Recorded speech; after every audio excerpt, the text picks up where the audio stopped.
श्री परमात्मने नमः। ओम श्री गुरुभ्यो नमः। ओम मातृशक्तये नमः। ओम असतो मा सद्गमय तमसो मा ज्योतिर्गमय मृत्योर्मामृतंगमय। ओम शांति शांति शांति। उपनिषद की कक्षा क्रम में ये 69 कक्षा है और प्रश्नोपनिषद की 12वीं कक्षा है और चौथे प्रश्न का छठा मंत्र कल हम देख रहे थे। स यदा तेजसा अभिभूतो भवति अत्रैस देवा स्वप्नान् न पश्यति अथ तदा एतस्मिन् शरीरे एतत् सुखम भवति। जो मनोरूप देव है, स यदा, स मानी मनोरूप देव, स यदा यस्मिन काले पित्ताख्य जो तेज है सब तरफ से अभिभूत हो जाता है। तेज के द्वारा जो नाड़ी में रहता है उसके द्वारा तिरस्कृत वासना द्वारा होती। भाष्यकार ऐसा कह रहे हैं कि जो ज्ञान ग्रहण शक्ति क्षीण हो जाती है। कर्णैर मनसो रश्मयो हृदय उपसंहृता भवन्ति। कर्णों के द्वारा मन की जो रश्मियां हैं वो हृदय में उपसंहृत हो जाती हैं।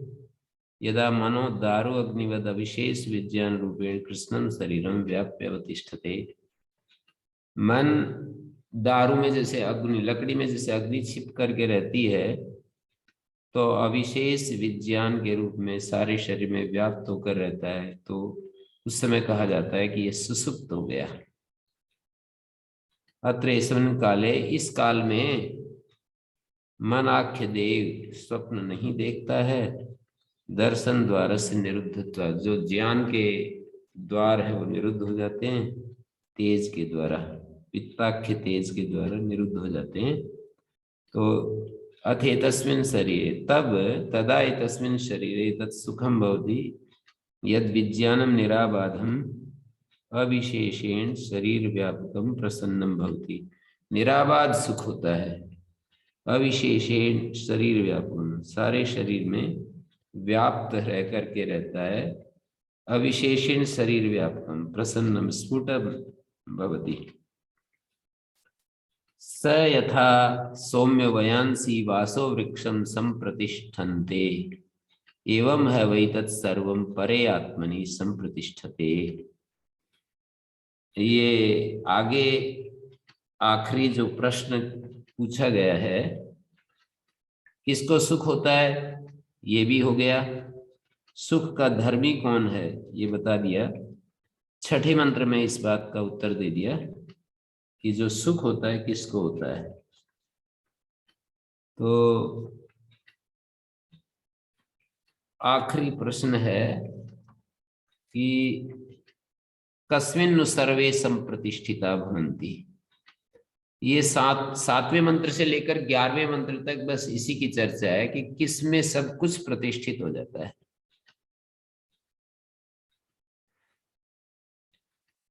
तो आत्मा का जो सुख स्वरूप है वो प्रकट हो जाता है, बस ये बता दिया छठे मंत्र में। तो किसको सुख होता है इसके उत्तर में कस्य तत् सुखम भवति, माने यहाँ पर पित्ताख्य तेज के द्वारा जब अभिभूत हो जाता है। और यहाँ व्याख्या में ये भी लिखा है आनंद गिरि जी ने कि चिद रूपेण ब्रह्मणा इत्यपि द्रष्टव्यम तन्मनः प्राणमेव उपश्रयते इति श्रुत्यंतरेण प्राण शब्दिते ब्रह्मणि तस्य लया विधानात्। चिद्रूप ब्रह्म, चैतन्य रूप ब्रह्म, वो मन प्राणमेव उपश्रयते, वो मन जो प्राण शब्दित जो ब्रह्म है उसका आश्रय लेता है, उसमें लीन हो जाता है। एक प्रकार से प्राण में लीन हो जाता है। प्राण का मतलब ब्रह्म में लीन हो जाता है। प्राण शब्द का एक अर्थ ब्रह्म भी होता है। प्राण शब्द के 4 अर्थ हमने देखे। प्राण शब्द का अर्थ ब्रह्म होता है। प्राण शब्द का अर्थ मुख्य प्राण होता है जो नासिका से आता जाता है। प्राण शब्द का अर्थ हिरण्यगर्भ या बुद्धि भी होती है। प्राण शब्द का अर्थ इंद्रियां भी होता है। तो प्रसंग के अनुसार इन चारों में से कहीं कुछ ले लेना होता है। तो यहाँ पर ये जो है तेज से अभिभूत हो जाता है, यूं कहें पित्ताख्य तेज से या सौर तेज से, सूर्य संबंधी जो तेज है उससे अभिभूत हो जाता है, या यूं कहें कि चैतन्य में लीन हो जाता है। हमारा ये जो मन है चैतन्य में लीन हो जाता है, प्राण में लीन हो जाता है। मानी वासना अभिव्यक्तो द्वारम स्वप्न भोग प्रदम कर्म। वासना की अभिव्यक्ति में द्वार बनता है स्वप्न भोग प्रद कर्म। तत्तिरस्कृतम तत्र उपरतम भवति। स्वप्न में जो भोग प्रद कर्म है वो भी तिरस्कृत हो जाता है। तेज शब्दित ब्रह्म चैतन्य संबंध है। तेज का अर्थ यहाँ पर आनंद गिरि जी ब्रह्म संबंध के ब्रह्म चैतन्य के संबंध के कारण से ऐसी स्थिति आ जाती है। तो अविशेष विज्ञान रूपेण अवतिष्ठते। अविशेष विज्ञान सामान्य चैतन्य रूपेण अवतिष्ठते, सामान्य चैतन्य के रूप में अवस्थित होता है। तो उस समय सुख होता है, ये एक प्रक्रिया बता दी। और 7वें मंत्र में यहां से शुरू होता है कि सब कुछ किसमें प्रतिष्ठित होता है, तो बता रहे हैं कि आत्मा में प्रतिष्ठित होता है। स यथा सौम्य वयांसी, हे सौम्य जैसे पक्षीगण होते हैं वे वासो वृक्षम संप्रतिष्ठन्ते। वासार्थ जो वृक्ष होता है उसको वासो वृक्ष कह रहे हैं। वासार्थम वृक्षम प्रति संप्रतिष्ठन्ते, पहुंच जाते हैं, चले जाते हैं। एवं है वही तत्सर्वम परे आत्मनि, सब कुछ परम आत्मा में संप्रतिष्ठित होता है, उसके सहारे से ये रहता है। वयांसी पक्षीगण को कहते हैं, वासो वृक्ष जैसे कि अपने अपने वृक्षों पर चले जाते हैं, पहुंच जाते हैं। इस दृष्टांत के अनुसार तत्सर्वम परे आत्मनि। भाष्यकार ने कहा एतस्मिन् काले अविद्या काम कर्म निबंधनानि कार्यकरणानि शांतानि भवन्ति। इस समय अविद्या काम और कर्म तीन चीजें, अज्ञान उससे उत्पन्न कामना और उससे जो किए जाते हैं कर्म, अविद्या काम कर्म निबंधनानि कर्म आश्रितानि कार्यकरणानि शरीर और इंद्रियां। अविद्या काम और कर्म के आश्रित जो शरीर और इंद्रियां हैं वो शांत हो जाते हैं। तेषु शांतेषु आत्मस्वरूपम उपाधिभिर अन्यथा विभाव्यमानम। जो आत्मस्वरूप होता है उपाधियों के द्वारा अन्यथा प्रतीत होने लगता है। जैसे कि रज्जु सर्प उपाधि के द्वारा सर्प प्रतीत होने लगता है। उपाधिभिर अन्यथा प्रतीयमानम, उपाधियों के द्वारा वो अन्यथा प्रतीत होने लगता है। वही जो चैतन्य है, जैसे मन उपाधि हो जाए तो मन प्रतीत होता है, बुद्धि उपाधि हो तो बुद्धि प्रतीत होता है, वही चैतन्य शरीर उपाधि हो तो शरीर प्रतीत होता है, वही चैतन्य प्राण उपाधि है तो प्राण प्रतीत होता है, पृथ्वी उपाधि है तो पृथ्वी प्रतीत होता है, जल उपाधि है तो जल प्रतीत होता है, वायु उपाधि है तो वायु प्रतीत होता है, आकाश उपाधि है तो आकाश प्रतीत होता है। पंचभूत मन बुद्धि इंद्रियां प्राण शरीर जिस जिस उपाधि से भी युक्त होता है वही प्रतीत होने लगता है, वो चैतन्य। तो ये अन्यथा विभाव्यमानम अद्वयम एकम शिवम शांतम भवति। वो जो अद्वैत तत्व है दूसरा कोई है नहीं, शिव शांत होता है। कार्यकरण आदि के शांत होने पर जो कि उनकी कार्यकरण आदि और अविद्या काम कर्म के कारण से जो अन्यथा विभाव्यमान जो चैतन्य था, विभाव्यमान माने ज्यायमान, अन्यथा प्रतीयमान जो अन्य रूप में जाना जाता है, जो चैतन्य रूप तत्व अन्य स्वरूपम आत्मस्वरूपम उपाधि विरन्यथा विभाव्यमान। आत्मस्वरूप उपाधियों के द्वारा एक अलग रूप में ज्ञायमान होता हुआ अद्वयम एकम शिवम शांतम भवति। अद्वय एक शिव शांत होता है। इति एतामेव अवस्थाम पृथिव्यादि अविद्याकृत मात्रानुप्रवेशेन दर्शयितुम दृष्टान्तम वा। इसी अवस्था को पृथ्वी आदि अविद्याकृत मात्रानुप्रवेश, पृथ्वी आदि अविद्याकृत जो मात्राएं हैं उसका अनुप्रवेश दिखा रहे हैं। उसके प्रविलापन से या उसके अनुप्रवेश से क्या होता है वो दिखा रहे हैं। येन प्रकारेण हे प्रिय दर्शन वयांसी पक्षिणो वासार्थम, पिप्पलाद मुनि सौम्य कहकर प्रिय दर्शन कहकर उसको बोल रहे हैं, जो शिष्य सामने उपस्थित है। हे प्रिय दर्शन वयांसी पक्षिणो वासार्थम वृक्षम प्रतिशम प्रतिष्ठन्ते गच्छन्ति एवं यथा दृष्टान्तो हवै तद्वक्ष्यमाणं सर्वं परे आत्मनि अक्षरे संप्रतिष्ठते। सब कुछ उस परमात्मा अक्षर में स्थित हो जाता है। परे आत्मनि अक्षरे संप्रतिष्ठते। किम तत्सर्वम, सर्वम शब्द से क्या लेना है वो आगे बता रहे हैं। परे आत्मनि सर्वम संप्रतिष्ठिते। सर्वम क्या है तो कहते पृथ्वी च पृथ्वी मात्रा च। पृथ्वी मानी स्थूल जो पृथ्वी है 5 गुणों वाली, तत्कारण और उसका कारण जो पृथ्वी मात्रा गंध तन मात्रा। पृथ्वी मात्रा मानी गंध तन मात्रा। स्थूल पृथ्वी और गंध तन मात्रा। पृथ्वी का कारण भूत जो गंध तन मात्रा। आपश्च आपो मात्रा, स्थूल जल और तन्मात्रा, जल तन्मात्रा आपो मात्रा। इसी तरह से सबके बारे में कहते जा रहे हैं। आपो मात्रा, तेजस तेजो मात्रा, अग्नि स्थूल अग्नि और अग्नि की जो रूप तन्मात्रा, और आपो मात्रा रस तन्मात्रा, तेजो मात्रा रूप तन्मात्रा, वायुश्च वायु मात्रा, स्पर्श तन्मात्रा। वायु जो स्थूल वायु है और जो स्पर्श तन्मात्रा है आकाश और आकाश मात्रा, शब्द तन्मात्रा। आकाश और आकाश मात्रा का मतलब शब्द तन्मात्रा। और आगे कहते हैं चक्षुश्च द्रष्टव्यम च, मानी स्थूलानि सूक्ष्माणि च भूतानि। ये कुल मिलाकर के यहाँ तक 10 बातें कह दी, स्थूल भूत और सूक्ष्म भूत। स्थूलानि च सूक्ष्माणि च भूतानि तथा चक्षुश्च इंद्रियम रूपम च द्रष्टव्यम च चक्षुश्च द्रष्टव्यम च। ये दो पकड़ करके कह रहे हैं हमारी आंख और आंख का विषय रूप, द्रष्टव्य जो रूप है। चक्षु, चक्षु और उसका द्रष्टव्य जो रूप है। श्रोत्रम च श्रोतव्यम च, कर्णेन्द्रिय और कर्णेन्द्रिय का जो विषय है श्रोत्रव्य शब्द, श्रोतव्य शब्द। घ्राणम च घ्रातव्यम च, हमारा घ्राण इंद्रिय और घ्रातव्य जो घ्राण इंद्रिय और उसका घ्रातव्य गंध विषय।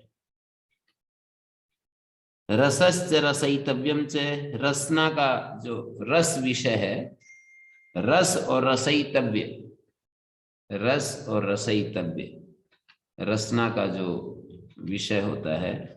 त्वक च स्पर्शयितव्यम च, वो ये 5 ज्ञानेन्द्रियों के बारे में बता दिया। फिर 5 कर्मेंद्रियों के बारे में बता रहे हैं। वाक् च वक्तव्यम च, हस्तौ च आदातव्यम च, हाथ का काम है किसी चीज को ग्रहण करना। उपस्थश्च आनंदयितव्यम च, पायुश्च विसर्जयितव्यम च, पायु का कर्म है मल त्याग करना। पादौ च गंतव्यम च, पैर का काम है एक स्थान से दूसरे स्थान पर पहुंचना। ये 10 कर्मेंद्रियां हो गई। अब इसके बाद वाक् च वक्तव्यम, हस्तौ च आदातव्यम, उपस्थश्च आनंदयितव्यम, पायुश्च विसर्जयितव्यम, पादौ च गंतव्यम। अब मन के बारे में आ गया। मनश्च मंतव्यम च, मन का विषय जो होता है मनन होता है, चिंतन होता है। और बुद्धिश्च संकल्प करना, विकल्प करना होता है। बुद्धिश्च बोधव्यम च, बुद्धि और बोधव्य। बुद्धि और बुद्धि का विषय जो है ज्ञान के द्वारा जो हम निश्चय करते हैं, बोधव्य विषय। अहंकारश्च अहंकर्तव्यम च, अंतःकरण चार नाम ले लेकर के बता रहे हैं। मनस्य मंतव्यम, बुद्धिश्च बोधव्यम, अहंकारश्च अहंकर्तव्यम, चित्तम च चेतयितव्यम, और तेजश्च विद्योतव्यम च, प्राणश्च विधारयितव्यम च, तेजश्च चित्तम च चेतनावद अंतःकरणम चेतयितव्यम, उसका विषय ले रहे हैं। चेतनावान जो अंतःकरण उसको चित्त कह रहे हैं। तेजश्च यहाँ पर त्वग इंद्रिय व्यतिरेकेण प्रकाश विशिष्टा या त्वक या निर्भाष्यो विषय विद्योतयितव्यम। यहाँ पर तेजश्च तेज और दूसरी बात कही तेजस्य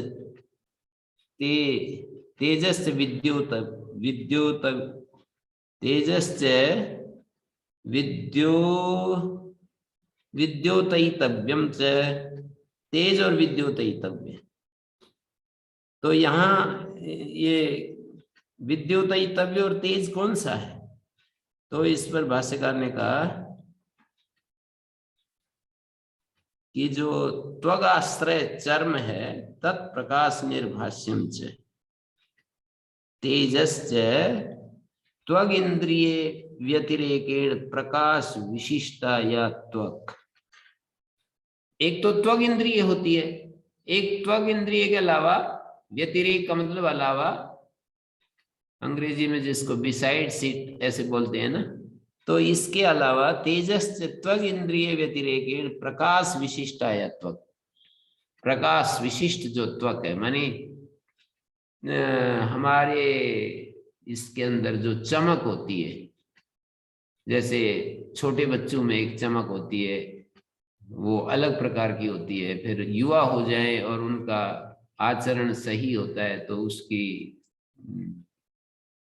उसकी जो त्वक होती है उसमें एक अलग प्रकार की चमक होती है, और बूढ़े की वो क्षीण होती चली जाती है, तो वृद्धावस्था में क्षीण होती चली जाती है।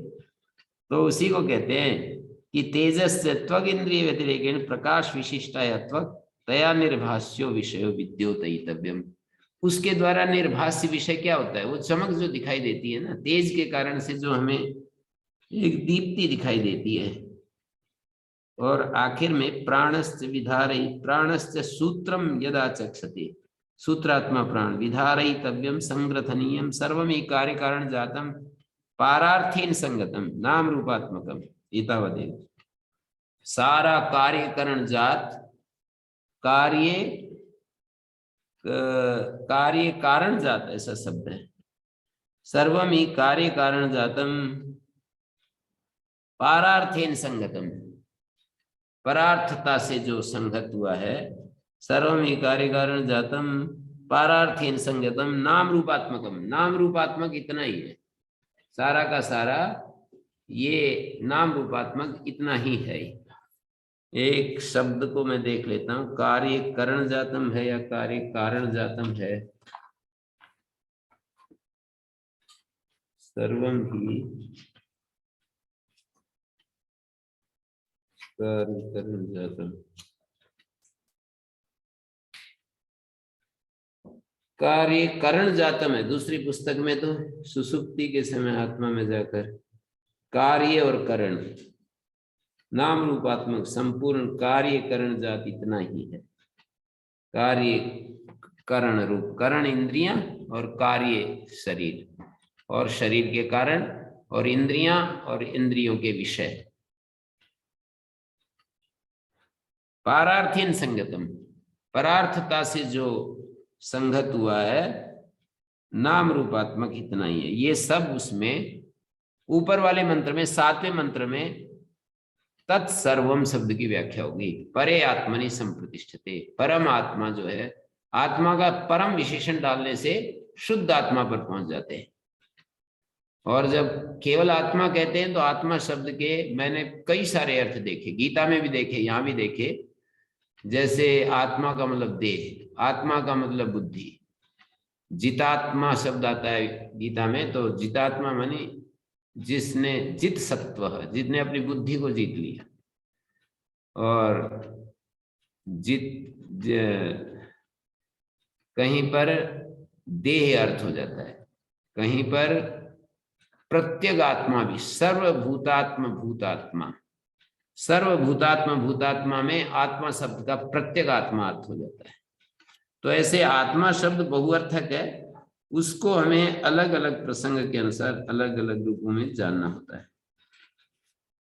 5वें अध्याय में एक श्लोक में मैंने देखा था, सर्वभूतात्म भूतात्मा, चौथे अध्याय में सर्वभूतात्म भूतात्मा,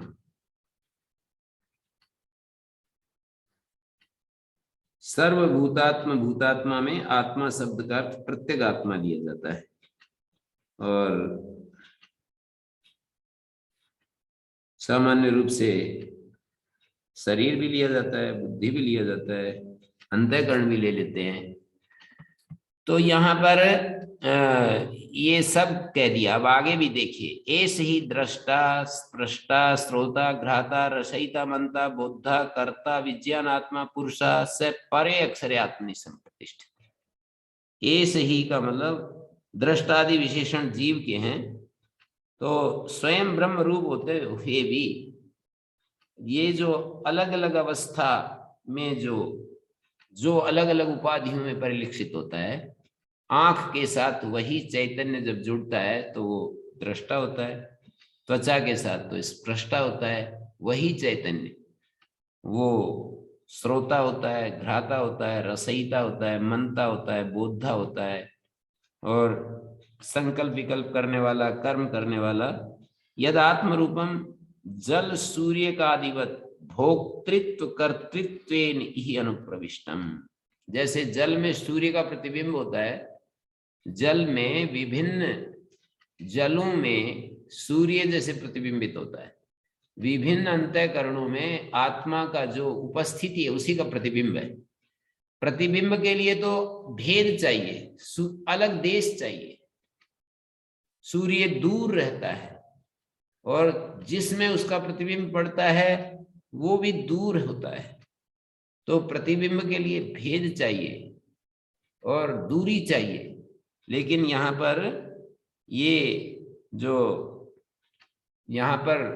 ये जो बार बार कहा जाता है कि जल प्रतिबिंब के समान, इसका तात्पर्य इतना ही होता है कि उसकी सर्वत्र व्याप्ति, उपस्थिति, अंतःकरण में उसकी जो उपस्थिति है, अलग अलग अंतःकरणों में जो उपस्थिति है, उसको ऐसे समझना चाहिए जैसे कि प्रतिबिंब, आभास मात्र, जैसे सूर्य का आभास मात्र है जलों में, वो एक ही व्यापक सूर्य अंतःकरण में जब उसका आभास होता है तो उसको हम जीव कहते हैं। अंतःकरण में जब उसका आभास होता है, अंतःकरण में अवच्छिन्न रूप में उसको देखते हैं तो उसको जीव कह देते हैं।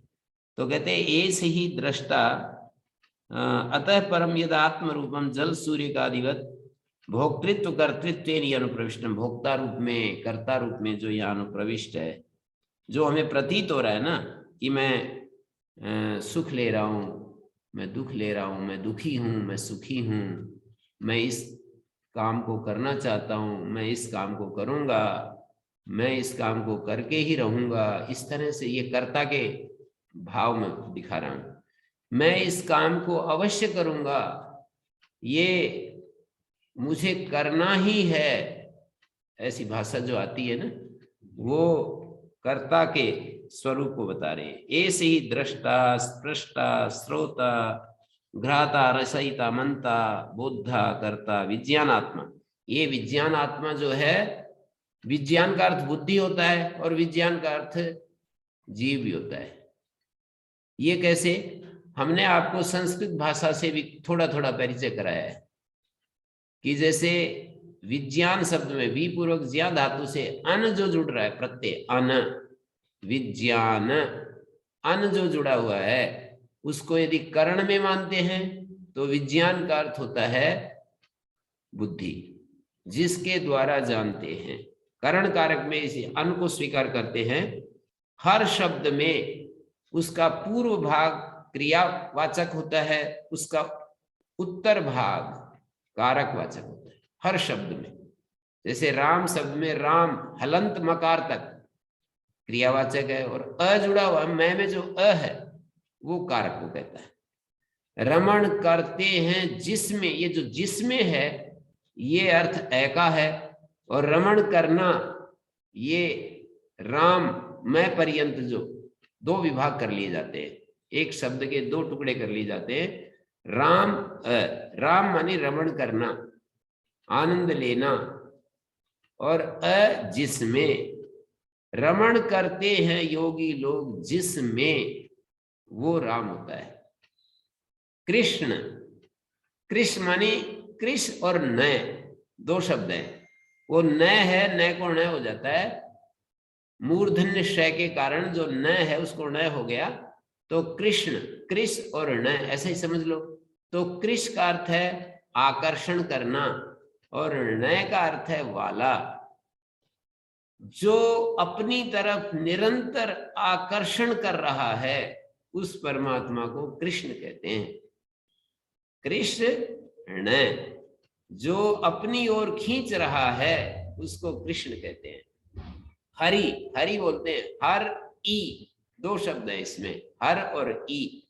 हरण करने वाला, जो हमारे दुर्गुणों को चुरा लेता है, जो चुपके से छीन लेता है हमारे, जिनमें हम लिपटे रहते हैं, अहंकार आदि में हमारे जो दुर्गुण होते हैं ना, इसलिए कहते हैं कि इंद्रियों के जो विषय होते हैं ना, श्री कृष्ण जो थे वो गोपियों के चीरहरण वस्त्र, क्या बोलते थे, वस्त्र उठा लेते थे।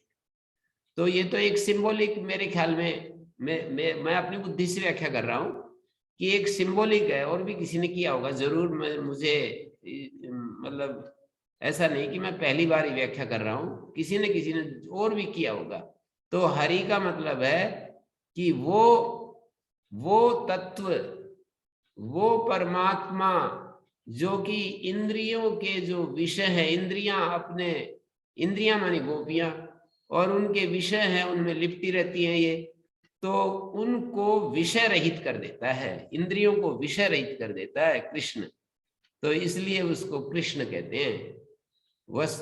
इंद्रियों के जो विषय हैं वो उनके वस्त्र हैं, उनमें लिपटी रहती हैं। उन वस्त्रों को जब चुरा लिया तो इंद्रियां निर्विषय हो जाती है, और व्यक्ति बिल्कुल एकदम आत्मस्थ हो जाता है। इंद्रियां यदि निर्विषय हो जाए तो क्या ही घटना घटेगी आप कल्पना कर सकते हैं। इंद्रियां अपने विषयों से अलग होकर के, और कुछ देर भी यदि रहती है, गहरी नींद में यही तो होता है, इंद्रियां अपने विषयों से अलग हो जाती है, मन भी अलग हो जाता है। तो सारी इंद्रियां, मन का भी जो विषय है उनको चुरा लेता है, इंद्रियों के विषय को चुरा लेता है। इसलिए उसको हरि का मतलब मैंने कहा हरण करने वाला, वाला जो अर्थ है ई का है, हरण करना हर का है।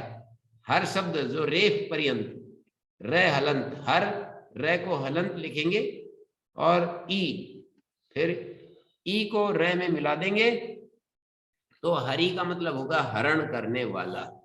तो इसी तरह से विज्ञान, यहां पर आ जाओ, वी पूर्वक ज्ञा धातु से अन जोड़ेंगे, तो अन का अर्थ जब वाला होगा तो विशेष ज्ञान करने वाला, तब तो जी हो जाएगा कर्ता।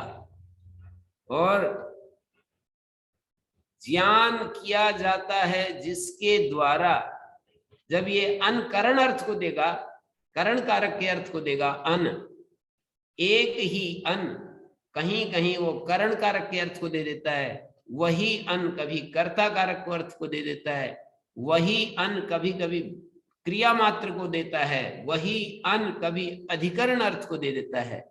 ये संस्कृत भाषा आपको यदि इतनी बात समझ में आ गई तो आपने संस्कृत भाषा के विद्वान हो गए हो। भाई इतनी बात समझने के लिए हम कई कई वर्ष लगाते हैं। ये जो मैंने बात आपके सामने बहुत सरल शब्दों में रखी है, कोशिश की है कि आप समझ जाएं, तो ये बात जब हमारी बुद्धि में अच्छे से बैठ जाती है तो शब्द विज्ञान समझ लो आ गया है हमें।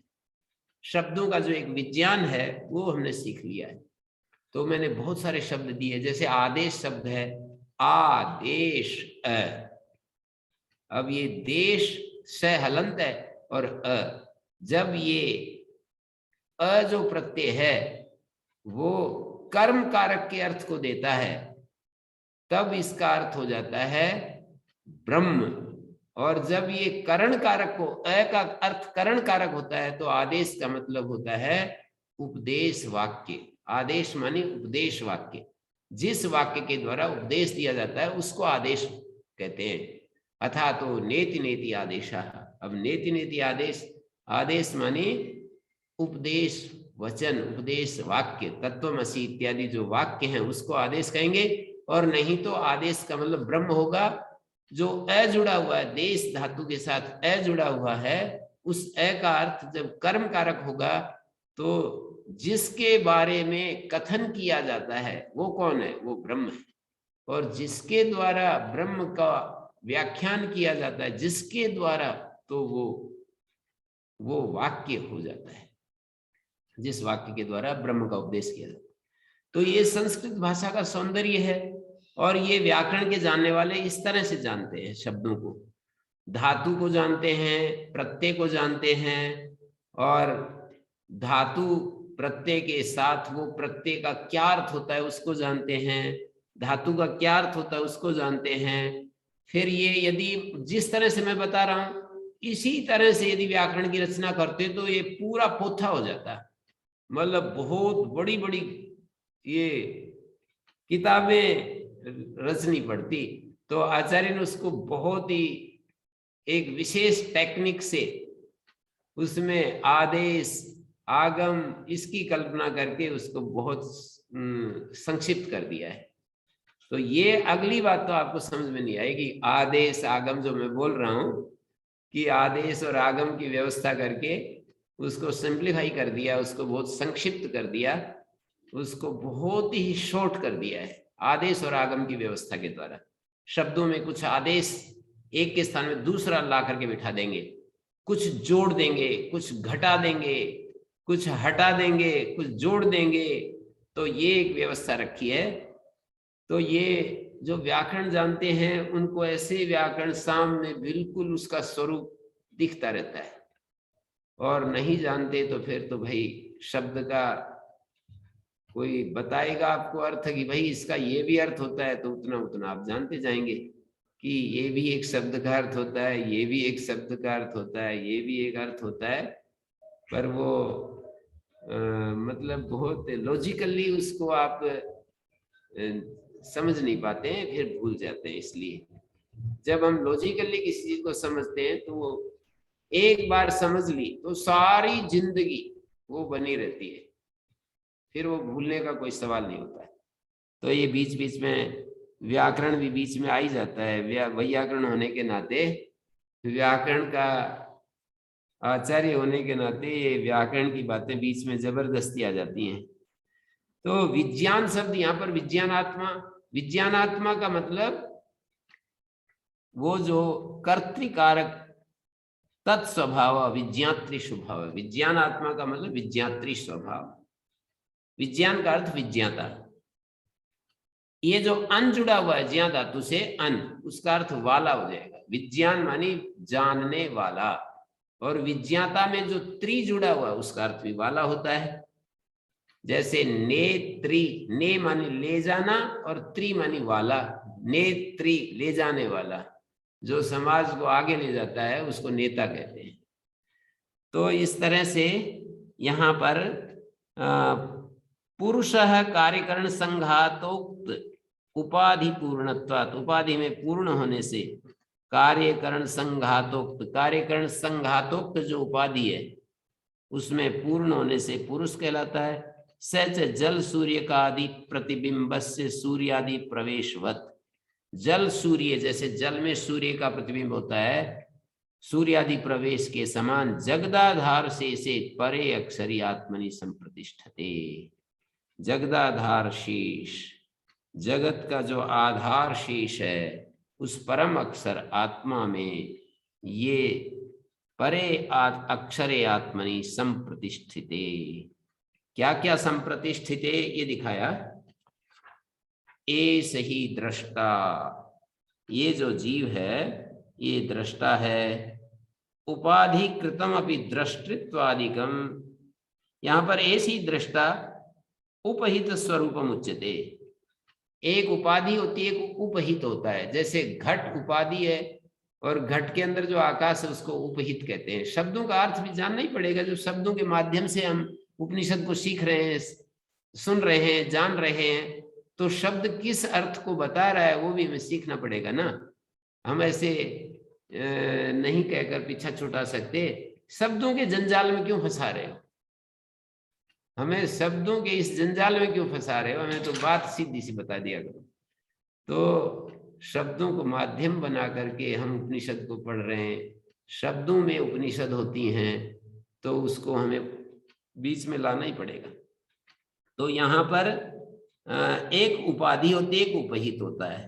तो ऐसे ही दृष्टा, स्पृष्टा, श्रोता, इन शब्दों के द्वारा उपहित का स्वरूप बता रहे हैं। उपाधि जो आंख है और उसके अंदर देखने वाला जो है वो उपहित है। आंख उपाधि है और देखने वाला उपहित है। ऐसे ही स्पृष्टा में जो स्पर्श करने वाला, जो भीतर स्पर्श के भीतर जो है चैतन्य, वो उपहित है। चैतन्य उपहित अलग अलग नहीं है, उपहित एक ही है, उपाधियां अलग अलग है। उपाधि कृतम अपि दृष्टित्वादिकम, उपाधि व्यतिरिक्ते, उपाधि से व्यतिरिक्ते अनुपहिते आत्मनि आरोपितम। उपाधि से अलग है, जैसे घट और आकाश। घट और आकाश दो चीजें होती है। घट तो उन दीवारों का नाम है जो आकाश को घेर रखा है, या भवन और मठ और मठाकाश। मठ तो इन दीवारों का नाम है, इसके भीतर जो आकाश है, जिन दीवारों ने आकाश, मठ जिन दीवारों ने आकाश को घेर रखा है, मठाकाश। तो यहाँ पर ये बात मैं बताना चाह रहा हूं कि ये जो दृष्टा, स्पृष्टा, श्रोता, घ्राता, उपाधि कृतम अपि दृष्टित्वादिकम, ये जो दृष्टित्व है वो उपाधिकृत होता है। दृष्टित्व जो धर्म है वो उपाधिकृत है। आत्मा में स्वयं में यदि आप देखो तो उसमें वो भी नहीं है, बस उसका शुद्ध शांत स्वरूप है। उपाधि के संयोग से उसमें दृष्टित्व धर्म आ गया, स्पर्श इंद्रिय के संयोग से उसमें स्पृष्टित्व आ गया, कर्णेंद्रिय के संयोग से उसमें श्रोतृत्व आ गया। तो उपाधि व्यतिरिक्त अनुपहिते आत्मनि आरोपितम, उपाधि से व्यतिरिक्त जो अनुपहित जो आत्मा है, आत्मा वास्तव में उपहित नहीं है, अनुपहित है। आकाश को जो बिल्कुल व्यापक रूप में देखोगे तो उसको हम कहेंगे कि आत्मा, ये आकाश अनुपहित अवस्था में है भाई, ऐसे देखेंगे तो। लेकिन जब घट में, मठ में, गुफा में उस आकाश को देखेंगे तो फिर आकाश उपहित हो गया। और इन दीवारों को अलग करके देखोगे तो आकाश अनुपहित हो गया। तो अनुपहित आत्मा में वो आरोपित हो जाता है, दृष्टित्व, श्रोतृत्व, दृष्टा, स्पृष्टा, श्रोता, उपाधि कृतम अपि दृष्टित्वादिकम, उपाधि व्यतिरिक्त अनुपहित आत्मनि, अनुपहित आत्मा में उपाधिकृत जो दृष्टित्व है वो आरोपित हो जाता है। अनुपहित आत्मा में दृष्टित्व का आरोप कर दिया, मतलब उसमें दृष्टित्व को उसके ऊपर ले जाकर रख दिया। अनुपहित आत्मा में दृष्टित्व को ऊपर ले जाकर रख दिया। तो उपाधि तो एक चीज हो गई, उपहित एक चीज हो गई, अनुपहित एक चीज हो गई। ये तीन शब्द हो गए, उपाधि, उपहित, अनुपहित। तो आत्मा को यदि उसके मूल स्वरूप में देखें तो उसमें उपहितत्व भी नहीं है, वो तो अनुपहित स्वरूप है, अपरिच्छिन्न, व्यापक, एक शांत, ऐसा है। लेकिन उसको यदि किसी उपाधि के साथ देखें, जैसे कि परमेश्वर को हम अव्यक्त उपाधि के साथ देखते, अव्याकृत उपाधि के साथ देखते, तो उसको हम परमेश्वर कहते हैं। उस अव्यक्त उपाधि से अलग भी जब हम देखें ईश्वर को, तो केवल हम देख सकते हैं, ऐसे हम उसकी आवश्यकता तो नहीं होती है, लेकिन जीव के लिए ये बहुत परम आवश्यक होता है कि अपने अनुपहित स्वरूप में, अपने अनुपहित स्वरूप और उपहित स्वरूप को देखें, उपाधि को देखें। ईश्वर में भी ऐसा ही देख सकते हैं कि ईश्वर एक चैतन्य है, उसकी अनंत ज्ञान बल शक्ति से युक्त माया है, प्रकृति है, अव्याकृत है, और हिरण्यगर्भ है, वैश्वानर है, ये इसकी अलग अलग उपाधियां हैं। और वो चैतन्य उपहित रूप में इन तीनों में, अव्याकृत में भी, हिरण्यगर्भ में भी, वैश्वानर में भी, उपहित रूप में वो एक ही है। और इन तीनों से अलग कर दें तो अनुपहित है, उपहित से भी अलग कर दें, उपहित के रूप में जो है उसको भी अलग कर दे तो अनुपहित है। ऐसे ही जीव के लिए यदि देखने लगेंगे तो जीव प्राज्य, तेजस, विश्व, ये मांडुक्य उपनिषद बीच बीच में आ जाता है। तो ये जो प्राज्य है वो प्राज्य उपाधि से युक्त चैतन्य, तेजस उपाधि से युक्त चैतन्य, और विश्व उपाधि, ये जो शरीर है हमारा, इसको विश्व कहते हैं, इस विश्व उपाधि से युक्त जो चैतन्य, वो चैतन्य तो एक ही है। इन उपाधियों से अलग यदि उस पर जाकर के पहुंचेंगे तो वो अनुपहित चैतन्य पर पहुंच जाएंगे। तो उस अनुपहित चैतन्य में ये जो हमारा जागृत अवस्था का जो विश्व नामक जो रूप है, तेजस नामक रूप है, उसको आरोपित कर दिया, उस अनुपहित आत्मा पर इसको आरोपित कर दिया। तो आरोपित करते ही वो उपहित हो गया, मतलब उस अनुपहित आत्मा को जब हम दृष्टित्व के रूप में देखेंगे तो वो अनुपहित आत्मा उपहित हो गया, और हम कहेंगे कि ये आत्मा दृष्टा है, ये श्रोता है, ये रसयिता है, ये घ्राता है, ये मनता है, ये बोधा है। ये सारे हम उस एक अनुपहित आत्मा में इसका आरोप कर दिया, ऐसा कहना चाह रहे हैं। तो स्फटिके लोहित्यवत, जैसे कि एक स्फटिक होती है, एक लाल फूल रख दें उसके, तो लाल फूल, स्फटिक तो अनुपहित है जब अपने स्वरूप में है, पर लाल फूल उसके पास लाकर रख दिया तो उसमें वो उपाधि आ गई, रक्त उपाधि उसमें आ गई। जो फूल था उसकी उपाधि वहां पहुंच गई, स्फटिक में पहुंच गई। लोहित्यवद अस्ति इति उपाधि, लोहित्यवद अस्ति स्फटिके लोहित्यवद अस्ति इति उपाधि भिन्नो भी आत्मा दृष्टा इत्यादि न उक्ता विज्ञानात्मा। उपाधि से भिन्न होता हुआ भी आत्मा दृष्टा इत्यादि के द्वारा कहा गया। विज्ञानात्मा यहाँ पर दृष्टा इत्यादो कर्तृवाचक त्रिचो अभावात विज्ञानम यज्ञम तनुते इत्यादो बुद्धेर विधाने पौनरुक्त्या संख्या। मतलब दृष्टा इत्यादि की तरह कर्तृवाचक त्रिच, दृष्टा में कर्तृवाचक त्रिचो अभावात, जैसे दृष्टा में त्रिच है, विज्ञान में तो त्रिच नहीं है, लेकिन विज्ञान में जो अन है उसका अर्थ वही है जो त्रिच का अर्थ है। त्रिच माने त्रि जो जुड़ा हुआ है, विज्ञात्री, वी उपसर्ग है, ज्या धातु है, त्रि जो जुड़ा हुआ है, त्रि प्रत्यय, उसका अर्थ है वाला। और विज्ञान में जो ज्या धातु के साथ अन जुड़ा हुआ है, ज्या अन ज्ञान, ये अन का भी वही, यद्यपि वहां त्रि नहीं है, लेकिन त्रि न होते हुए भी विज्ञानम यज्ञम तनुते ऐसे श्रुति में आता है तैत्तरीय उपनिषद में। वहां पर विज्ञान का अर्थ है जानने वाला, वाला अर्थ है, न कि जानने का साधन। जब हम जानने का साधन कहते हैं, विज्ञान का करण साधन मतलब करण कारक में अर्थ बनता है जानने वाला, उसकी तरह ही यहाँ पर बुद्धि अर्थ ना होकर के, विज्ञान का अर्थ बुद्धि भी होता है, बुद्धि अर्थ ना होकर के विज्ञानात्मा का मतलब जानने वाला उसका स्वरूप हो जाता है। जानने वाला वो जैसे दृष्टा है, जैसे घ्राता है, श्रोता है, यहाँ तो सब जगह त्रि है।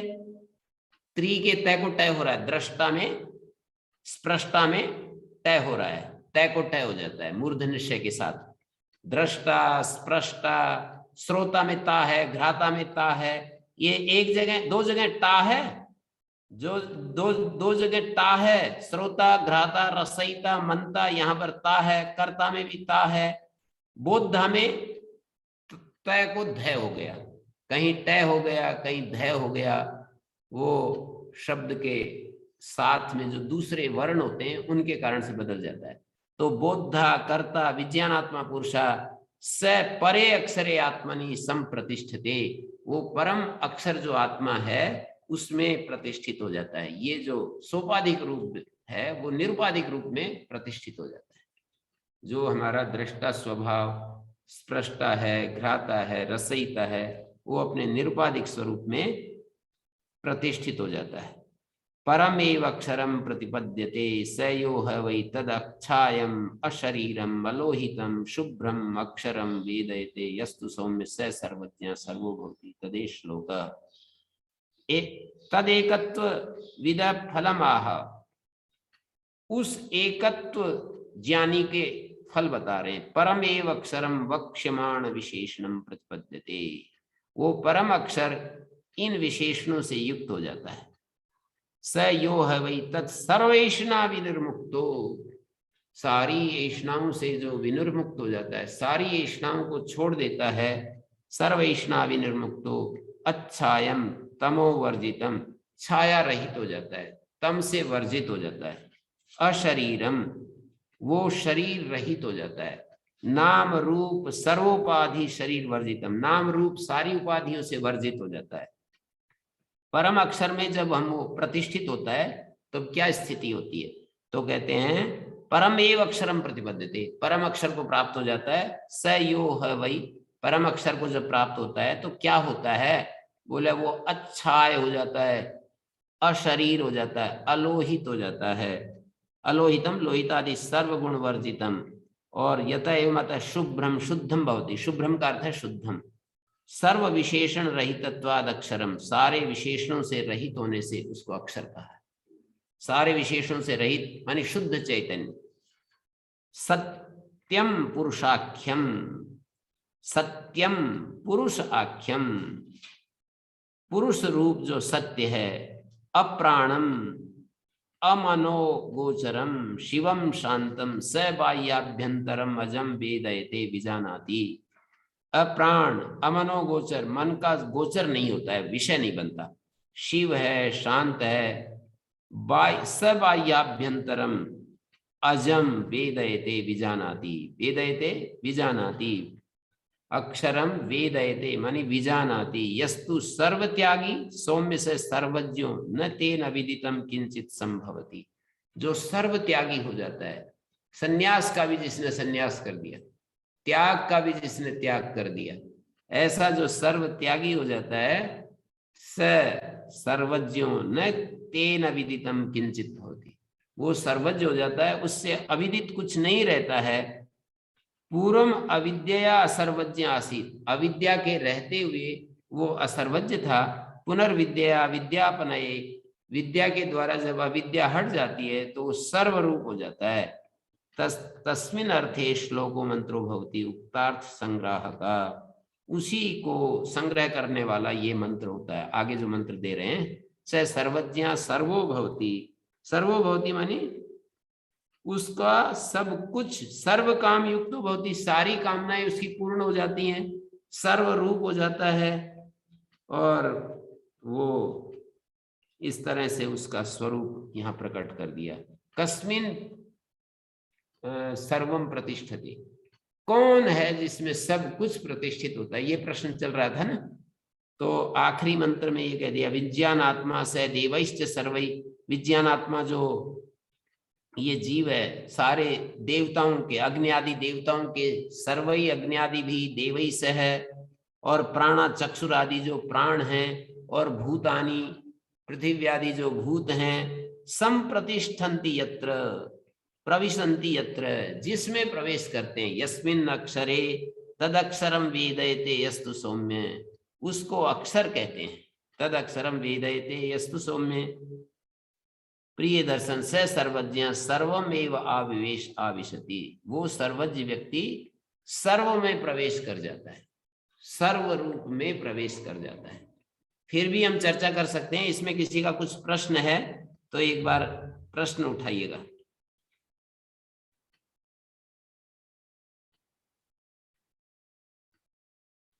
हाँ जी, शेखर जी।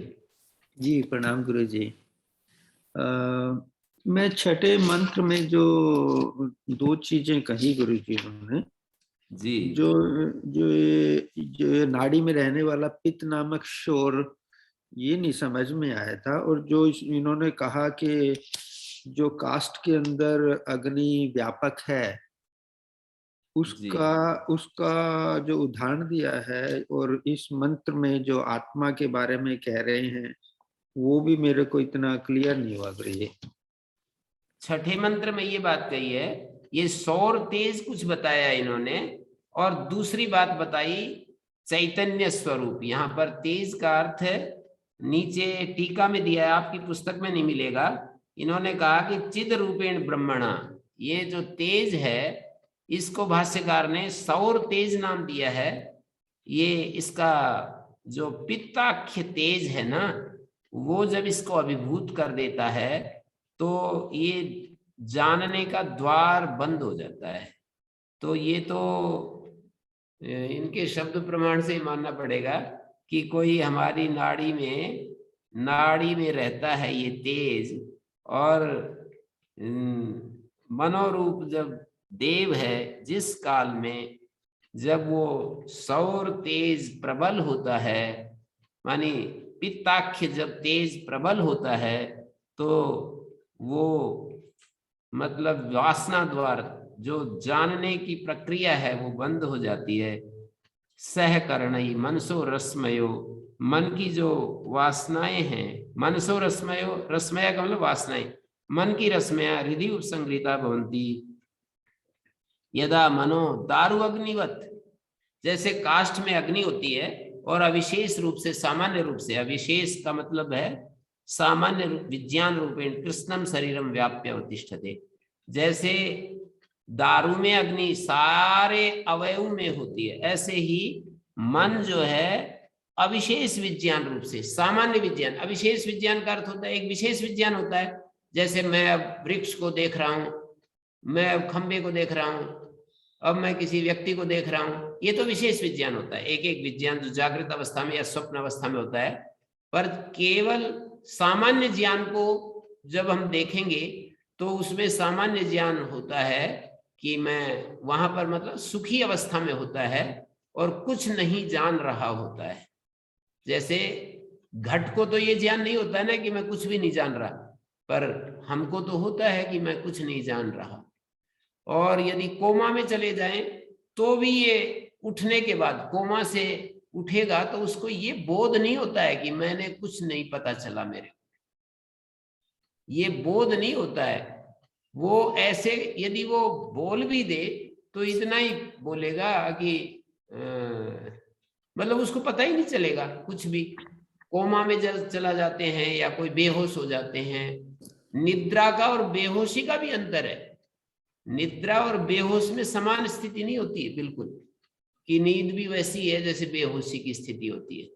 तो निद्रा में वो जब तेज से अभिभूत होता है, ये जो बात कही, मानी सामान्य ज्ञान सारे शरीर को व्याप्त करके रहता है, उस समय सुसुप्त अवस्था आती है। इस काल में मनाख्य देव स्वप्न नहीं देखता है, सारा जो देखने का द्वार है बंद हो जाता है। ये बात कही गई तेज के द्वारा। वो तेज का स्वरूप क्या है ये तो हमारे को बस आचार्य की व्याख्या से ही स्वीकार करना पड़ेगा कि कौन सा तेज है जो हमारे नीचे जो दिया है वो कुछ मेरे को ज्यादा सूटेबल लग रहा है। तेजसा की व्याख्या जो नीचे टीकाकार ने दी है, उन्होंने कहा चिद रूप ब्रह्म के द्वारा। तेजसा माने चिद रूप, चैतन्य रूप जो ब्रह्म है, उस ब्रह्म के में लीन होने से वो अभिभूत हो जाता है। वो जो मन है वो ब्रह्म में लीन हो जाता है। प्राणम में उपश्रयते, प्राण का आश्रय लेता है। प्राण का मतलब ब्रह्म। प्राण शब्दिते ब्रह्मणि तस्य लया विधानात्, प्राण शब्दित ब्रह्म में उसका लय हो जाता है। और वासना अभिव्यक्तो द्वारम स्वप्न भोग प्रदम कर्म, वासना की अभिव्यक्ति में द्वार होता है स्वप्न भोग प्रद कर्म। तत्तिरस्कृतम तत्रुपरतम भवति, वो तिरस्कृत हो जाता है, उपरत हो जाता है। तेजस शब्दित ब्रह्म चैतन्य संबंध, तेज का अर्थ किया है व्याख्या में, टीका में ब्रह्म चैतन्य तेज का अर्थ किया है। तो ब्रह्म चैतन्य से अभिभूत होने के कारण वो वहां पर उसको विशेष ज्ञान नहीं रहता, सामान्य ज्ञान तो रहता है। विशेष ज्ञान का मतलब जागृत अवस्था, स्वप्न अवस्था, सामान्य ज्ञान तो रहता है वहां। सामान्य ज्ञान रहता है तो बस मैं कुछ नहीं जाना, मैं सुख से सोया। सामान्य ज्ञान में ये दो बातें जागने के बाद परिलक्षित होती है। तो इतना ही समझना पड़ेगा इसमें। तो ब्रह्म चैतन्य जो बात कही है वो उसमें लीन हो जाता है हमारा मन, और तेज सा अभिभूतों के द्वारा यही बात कही। फिर वो स्वप्न नहीं देखता है और सारे शरीर में एतत् सुखम भवति, तदा एतस्मिन् शरीरे, इस सारे शरीर में सुख होता है। जी जी गुरुजी, मैत्री जी प्रश्न पूछ रहे हैं। मैत्री जी। हाँ मैत्री जी। नमस्ते आचार्य जी जी तो दो प्रश्न हैं आचार्य जी। इसका एक प्रश्न की पिछले बार ऐसे चली थी कि सभी विद्वानों के, सामान्य और मूर्खों के, सबका निद्रा अवस्था एक ही रहती है, ऐसा बता रहे थे। हाँ, मैं पहले दिन तो कुछ गलत बता दिया था, पर गुरुजी से, मणि गुरुजी से चर्चा की और उसके बाद ये निष्कर्ष आया कि सभी विद्वानों की एक ही होती है। वो सात्विक निद्रा जिसको कहते हैं ना, योग दर्शन में 3 प्रकार की निद्राओं को हटा दीजिए, एक निद्रा सात्विक रख लीजिए, वो सबकी एक ही जैसी होती है। तो आचार्य इसमें मात्रा का बहुत फर्क होता है। जैसे बच्चों को बहुत नींद आता है, जैसे आयु बढ़ते रहते कम हो जाएगा, रोग है और कहीं पेट में गड़बड़ हो गया तो नींद आती नहीं, तो फिर तो इसका क्या है? ये तो सही है, मात्रा तो अधिक होती है, कम होती है, पर मैं उस सात्विक निद्रा की बात की। मैंने कहा कि राजसिक और तामसिक निद्रा को हटाकर सात्विक निद्रा को यहाँ उपनिषद में निद्रा शब्द से कह रहे हैं, और उस स्थिति में सबकी नींद एक ही होती है। और उसमें भी बच्चों को नींद प्राकृतिक रूप से अधिक आती है, बूढ़ों को भी मतलब किसी को कम आती है, किसी को अधिक आती है। बूढ़ों को किसी को कम आएगी, किसी को ज्यादा आएगी। व्यायाम करने वालों को भी एक निश्चित आती है, तो वो एक अलग बात है। वो तो शरीर की प्रकृति के अनुसार, शरीर की स्थिति के अनुसार हो जाएगा। बाकी कुल मिलाकर के हमें जो तत्व समझाया जा रहा है वो ये है कि नींद में सब एक ही हो जाते हैं, और उस पर बहुत चर्चा होगी, आपने सुन ही लिया कि वो जो है अनर्थ के लिए, ज्ञानियों का, विद्वान की निद्रा जो है अनर्थ के लिए नहीं होती है। इसका मतलब यह है कि उठने के बाद भी उनकी वैसी स्थिति होती है जैसे कि नींद में शांत स्वरूप होते हैं ना, तो ऐसे ही नींद के बाद भी वो शांति उनकी बनी रहती है। जैसे मैरिज दान का मैंने उदाहरण दिया था कि उपासना के बाद भी उनकी वो वृत्ति हर्ष शोक रहित, राग द्वेष मुक्त, निरंतर विज्ञान में बढ़ती रहती है, ज्ञान से आलोकित रहती है। पर सामान्य आदमी की हर्ष शोक युक्त, राग द्वेष में धसी हुई और निरंतर अज्ञान अंधकार में, अविद्या में डूबती रहती है। उसी शैली में जो है ना, मैंने इसको टैली करने की कोशिश की थी कि नींद में जो हमें सुख होता है, सभी को सुख होता है, और ये वृत्तियां जो है आती जाती हैं, विद्वान की भी हैं और सामान्य की भी हैं। केवल इतनी बात होती है कि विद्वान अपने आप को इन अवस्थाओं से अलग देखता है, निद्रा अवस्था, स्वप्न अवस्था, सुसुप्ति अवस्था, अवस्थाओं से अपने आप को अलग देखता है। सामान्य व्यक्ति इन अवस्थाओं से अपने आप को अलग नहीं देख पाता है। बस इतना ही भेद रहता है, और ये सामान्य भेद नहीं, बहुत बड़ा भेद होता है। मतलब हम एक तो ये समझें कि ये अवस्थाएं मेरी हैं, और मैं जागृत स्वप्न सुसुप्ति इन अवस्थाओं में मैं ही जागता हूं, मैं ही सोता हूं, मैं ही सुसुप्त होता हूं। और एक ये समझें कि आत्मा तो किसी भी अवस्था में एक रस है, एक स्वरूप ही रहता है। वो चाहे जागृत अवस्था है, स्वप्न अवस्था है, सुसुप्ति अवस्था है, उसमें कोई परिवर्तन नहीं होता। अवस्थाएं हमारे शरीर की होती हैं, हमारा जो शरीर है वो अलग अलग अवस्थाओं से गुजरता रहता है। और यदि कहें भी तो उसको आरोपित करके कह देते हैं कि आत्मा की अवस्थाएं, ऐसे बोल देते हैं। आत्मा की कोई अवस्था नहीं, शरीर की अवस्थाएं होती हैं। जैसे वो कहते हैं जागृत स्थान, जागृत स्थान वैश्वानर, जागृत अवस्था है जिसकी, तो ये आरोपित रूप से हम कह देंगे। सुसुप्त स्थान प्राज्ञ, सुसुप्त अवस्था है जिस प्राज्ञ की, और प्राज्ञ जो होता है वो एक सोपाधिक स्वरूप है।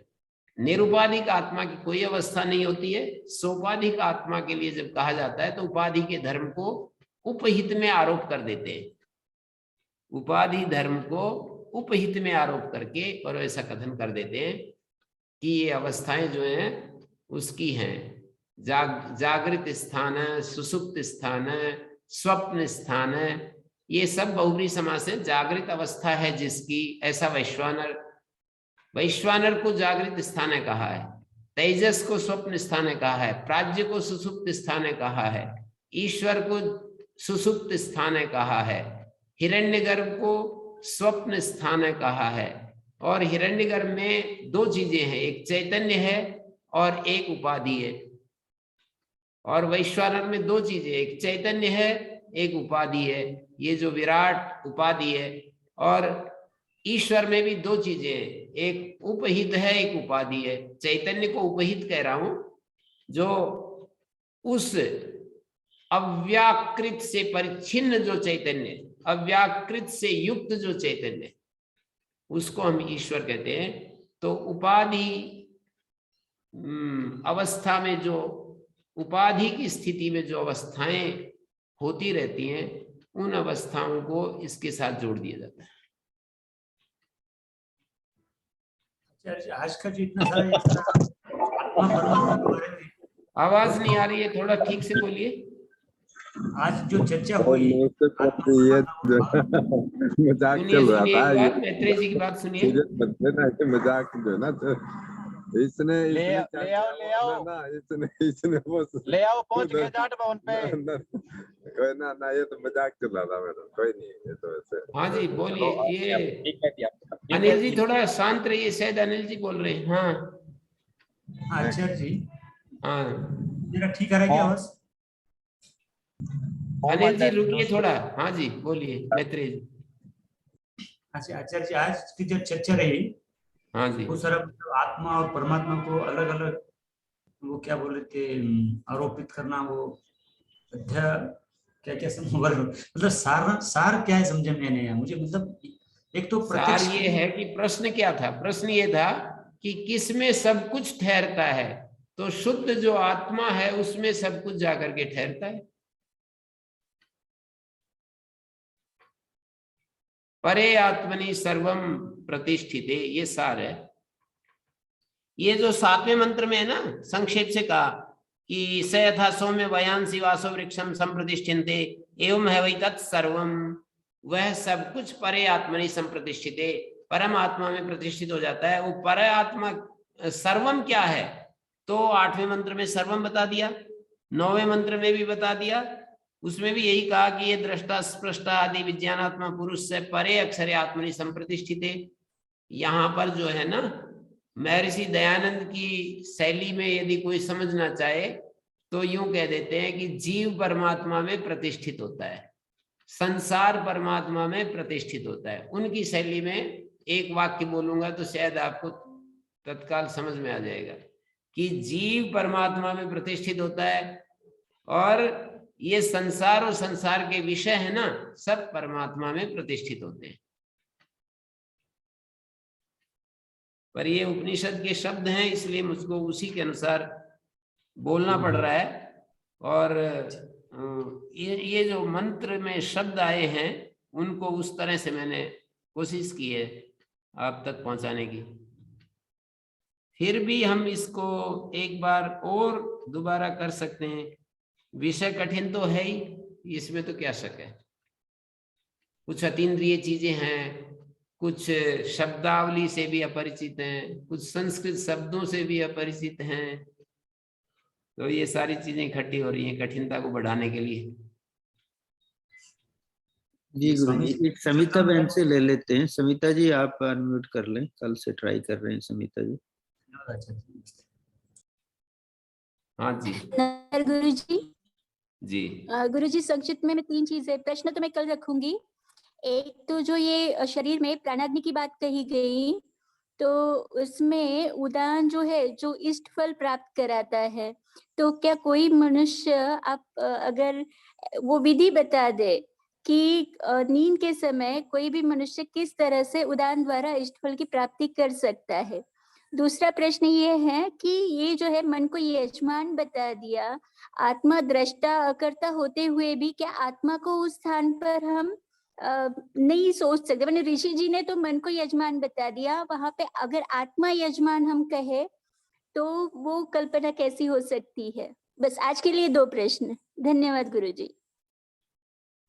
नहीं, ये जो आपका पहला प्रश्न तो ये है कि कोई विधि बता दे। विधि तो स्वाभाविक रूप से रोज हमारे भीतर गुजरती है ना, अनजाने में गुजरती है, अननोइंगली वो विधि गुजर रही है कि उदान वायु हमें सुसुप्ति में पहुंचाता है। सुसुप्ति ब्रह्म है, सुसुप्ति में जो ब्रह्म है वहां पहुंचा देता है। इष्ट फल का मतलब पूर्ण सुख, पूर्ण सुख की स्थिति हमें प्राप्त करा देता है उदान वायु। ये पहले प्रश्न का उत्तर है संक्षेप से, कि जो उदान है वो हमारे को मतलब वहां पर मन यजमान को, यहाँ पर हमारे को का मतलब मन यजमान को पहुंचा देता है। तो जैसी कल्पना की है ऋषि ने, जैसे मन को यजमान कहा है तो उसी तरह सोचना पड़ेगा ना। आत्मा एक व्यापक तत्व है, उदान आत्मा को कैसे प्राप्त कराएगा, ब्रह्म से कैसे मिलाएगा। आत्मा तो ब्रह्म स्वरूप है, वो कोई अलग नहीं है ना कि उसको आत्मा को वहां प्राप्त कराने के लिए कोशिश की जाए। आत्मा ही तो ब्रह्म स्वरूप है। मन जो यजमान है वो सुखी दुखी होता है, तो उसको ब्रह्म प्राप्ति की आवश्यकता है। जिसके पास आनंद नहीं है उसको आनंद देने की। आपके पास 1 करोड़ रुपए हैं तो आपको 1 करोड़ रुपए है तो आपको उससे ज्यादा की तो इच्छा हो सकती है, पर उतना तो आपके पास है ही। आपको कोई कहे कि इतना पैसा आपके पास है तो ये व्यापार शुरू कर लीजिए, कहाँ इतना तो मेरा है। और कोई कहे कि इससे ज्यादा जो लगेगा वो मैं दूंगा, तो आप कहेंगे ठीक है, पर 1 करोड़ तक आप थोड़ी लेंगे आपके पास यदि है तो आत्मा तो पूर्ण है, आनंद स्वरूप है। विज्ञानम आनंदम ब्रह्म, सत्यम ज्ञानम अनंतम ब्रह्म। आत्मा तो पूर्ण है, उसको आवश्यकता नहीं है ना ब्रह्म प्राप्ति की। ब्रह्म और आत्मा का एकत्व, यही तो उपनिषद का प्रतिपाद्य विषय है। ब्रह्म और आत्मा का जो एकत्व है यही सारा प्रतिपाद्य विषय है, जो सब्जेक्ट मैटर है उपनिषद का वो यही है। तो ये तो पहले प्रश्न का उत्तर हुआ। और दूसरा क्या प्रश्न बताया आपने? उदान वाली बात कही, और दूसरी बात हाँ वो भी आ गई। आपने कहा कि मन यजमान की बात, आत्मा यजमान, दोनों प्रश्नों का उत्तर हो गया।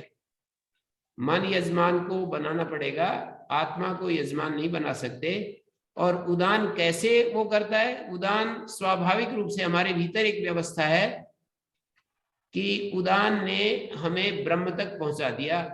और ये जो अवस्था है नींद की अवस्था, ये ज्ञानी तो देखता है कि मैं इस अवस्था से अलग हूं, जिस ब्रह्म में हम पहुंच गए वही मेरा स्वरूप है। ये निद्रा जो है केवल एक अवस्था विशेष है, ये सभी के अंदर घटित होती है, पर ज्ञानी उसको देख पाता है और सामान्य आदमी नहीं देख पाता है। ओम गुरुजी।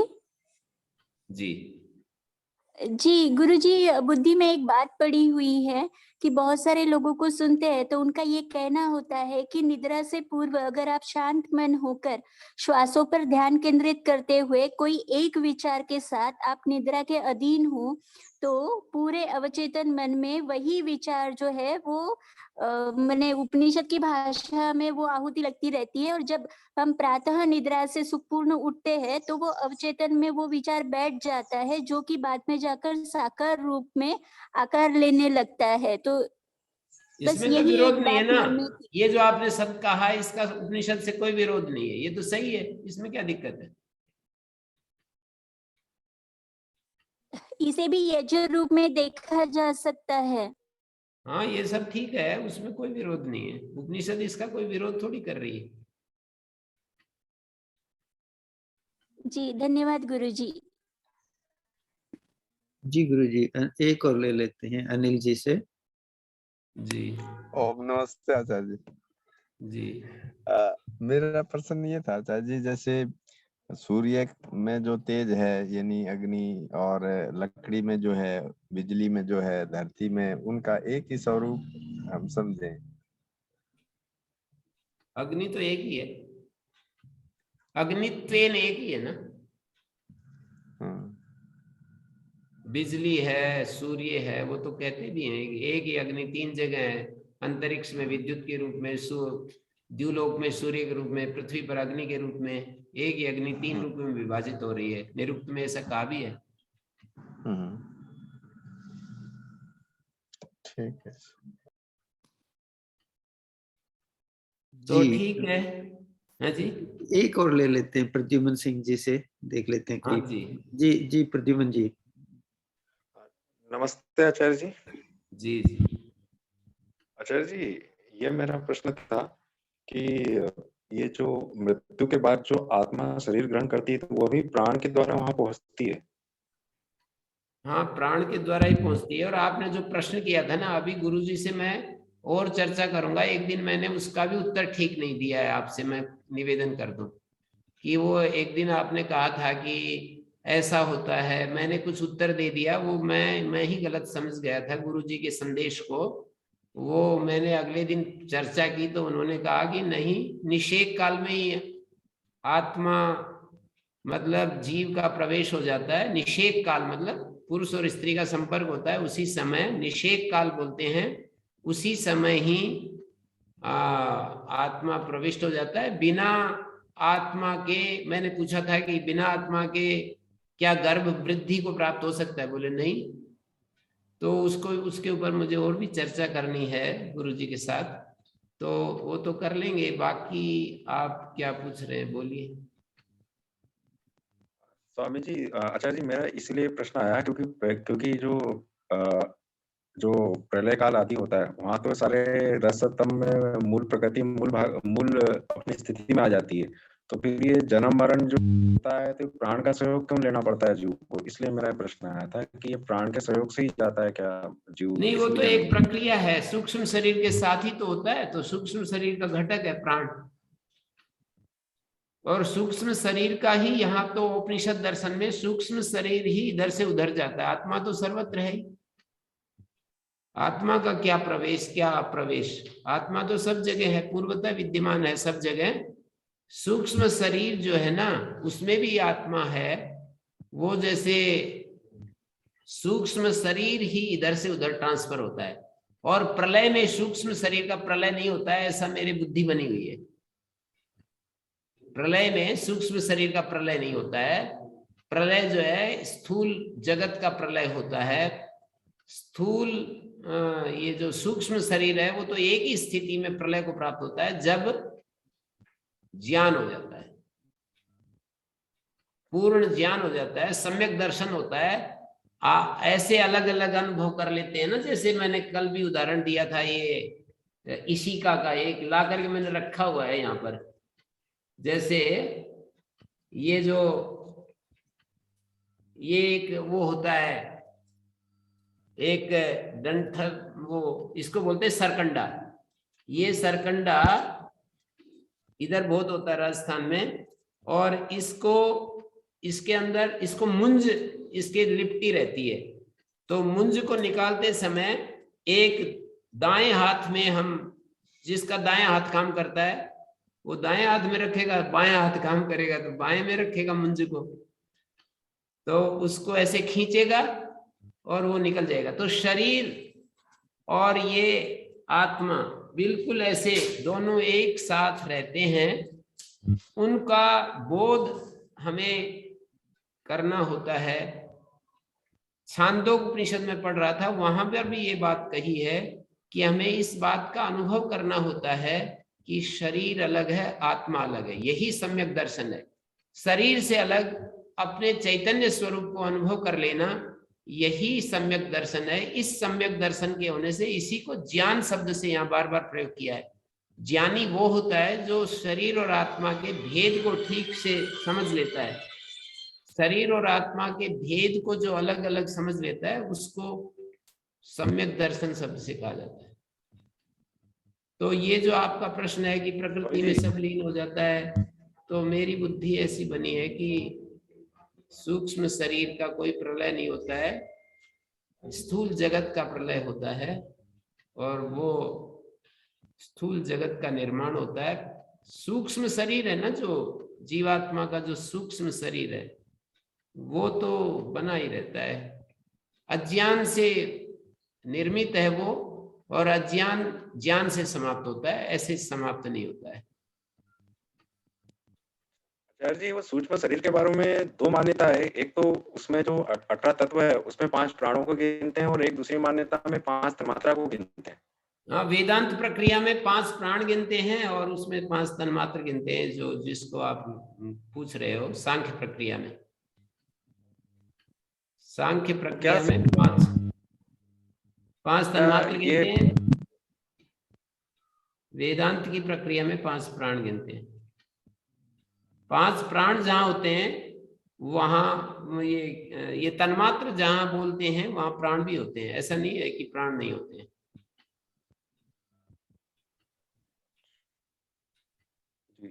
तो किसी को भी मान्यता में ले सकते हैं। अभी बहुत सारा समय हो गया है, कल चर्चा कर लेंगे। शेखर जी, जी जी जी जी गुरु जी। और इसी संदर्भ में मैं आपसे जो मैं ये सोच रहा था गुरु जी कि इंद्रियां और प्राण तो सभी के एक ही है, मन में तो हमारे संस्कार होते हैं अलग अलग। तो अंतःकरण में हम मन को तो कर लें कैरी, तो ये प्राण और इंद्रियां मतलब उसमें क्यों नहीं हो ये अंतःकरण के साथ क्यों चलती हैं गुरुजी, जबकि सभी का मन नहीं, प्राण और इंद्रियां तो सभी की एक ही हैं। नहीं, वो एक अंतःकरण के साथ एक गठन है तत्वों का, वो अनादिकाल से चला आ रहा है, उसकी कभी शुरुआत नहीं हुई। ये फंडामेंटल प्रिंसिपल मानना पड़ेगा। ये जो कुछ वो अजम्पशंस होते हैं ना, तो ये अजम्पशन है कि अनादिकाल से है, ये कभी उत्पन्न नहीं हुआ।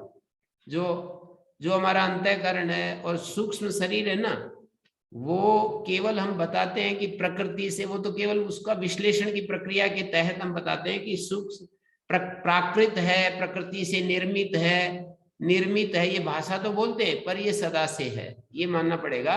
ये कभी भी इसकी शुरुआत नहीं हुई है, और वो निश्चित अंतःकरण मतलब मुक्ति में ही उसका अंत होता है। सदा से है, मुक्ति में ही उसका अंत होता है। अंत होने का मतलब है कि प्रकृति में लीन हो जाता है, अपने कारण में लीन हो जाता है, और ऐसे सदा से ये मूल फंडामेंटल अजम्पशन हमें मानना पड़ेगा ये।